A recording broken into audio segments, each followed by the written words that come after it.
When I was 12 years old, I taught myself how to code computers and built my own video game that sold for $500. I went from near poverty to becoming an overnight millionaire and risking every dollar on my life's purpose to create an impact on the future of humanity's destiny. I've been nicknamed the real-life Tony Stark as the 54th richest person in the world with a net worth of $20.3 billion.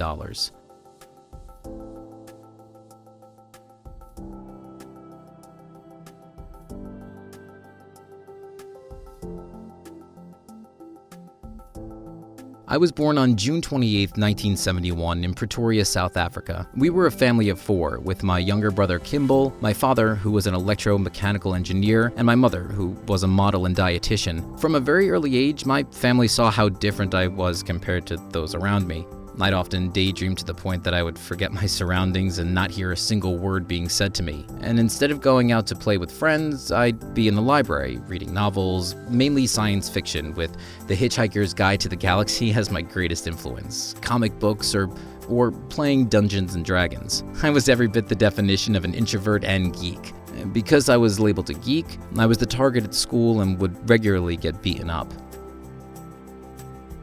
One day I got bullied to the point where I was bloodied and thrown down a set of concrete stairs, causing me to lose consciousness and being sent to the hospital. To make matters worse, my parents divorced and my brother and I lived with our father while our mother moved to Canada. I found light in the darkness in the form of a computer. When I turned 12, I got my first computer and instantly loved everything about it. I wanted a better one, so I decided to teach myself computer coding and built a game called Blastar that sold to a PC magazine for $500. It may not seem like a lot of money, but for a 12-year-old to build a computer game when computers were still a very new thing, it's pretty unique.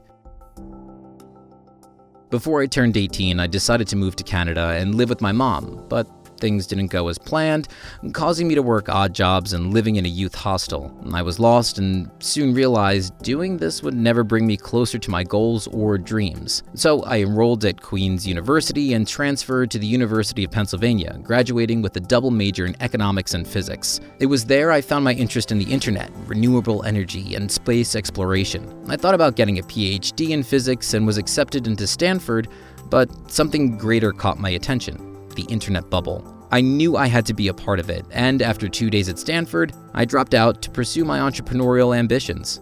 I had nothing, no money, home, or job, and all I had was an indescribable drive.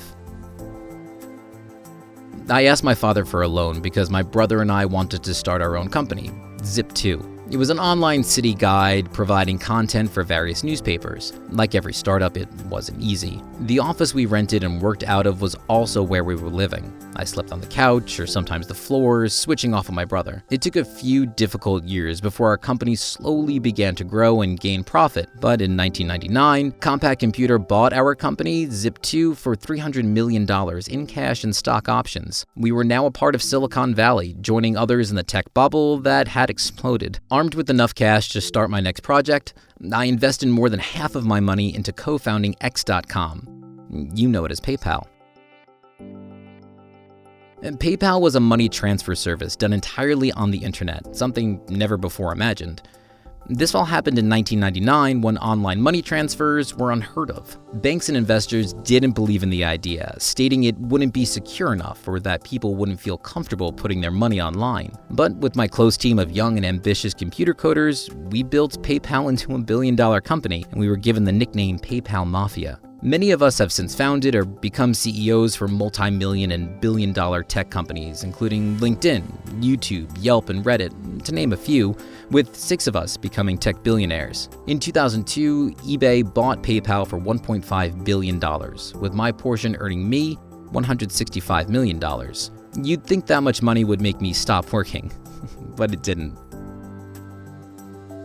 No amount of money could fill my childhood dreams in changing humanity. I have always looked up to the stars, wanting to travel to different planets and extend humankind's reach. At the same time, I've always wanted to help solve humanity's problems. I traveled to Moscow looking to purchase old rockets to refurbish and use, but they were charging me far too much money, with their engineers laughed in my face. Returning empty-handed, I came to the realization that rockets didn't need to cost or be so wasteful if correctly built. Investing my own $100 million, I did the unthinkable. I built my own rocket company with the goal to create a true spacefaring civilization. It would be named SpaceX. And at the same time, I co-founded an electric car company, putting in another $70 million. Friends were calling me crazy, saying there was no better way to lose all of my fortunes. It didn't matter to me. And because throughout my life, I've always risked everything for what I believed in, and I never give up.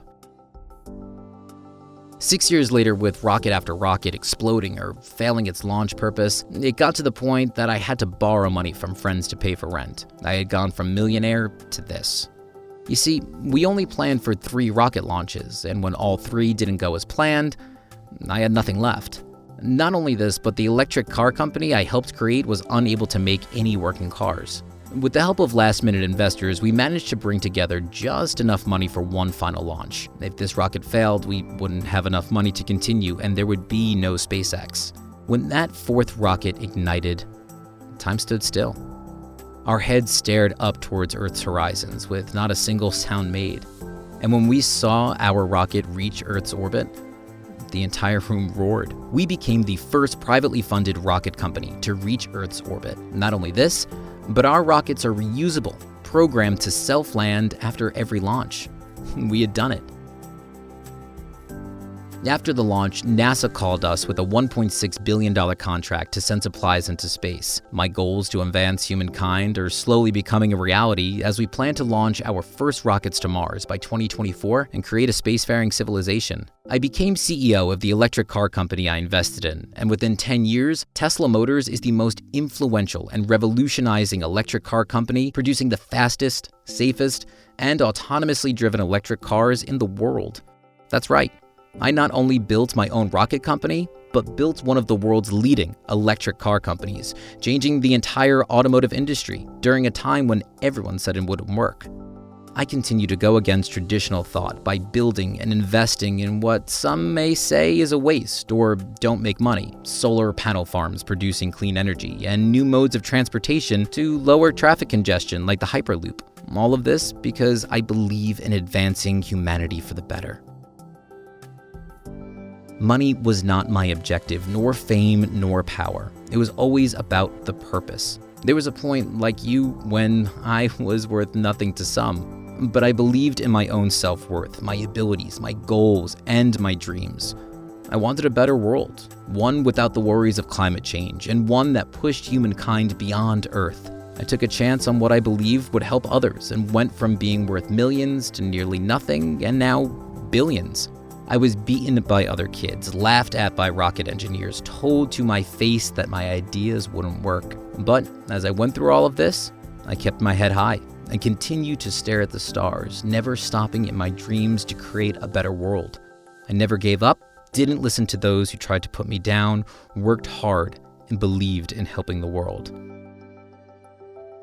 My name is Elon Musk, and I founded Tesla Motors and SpaceX.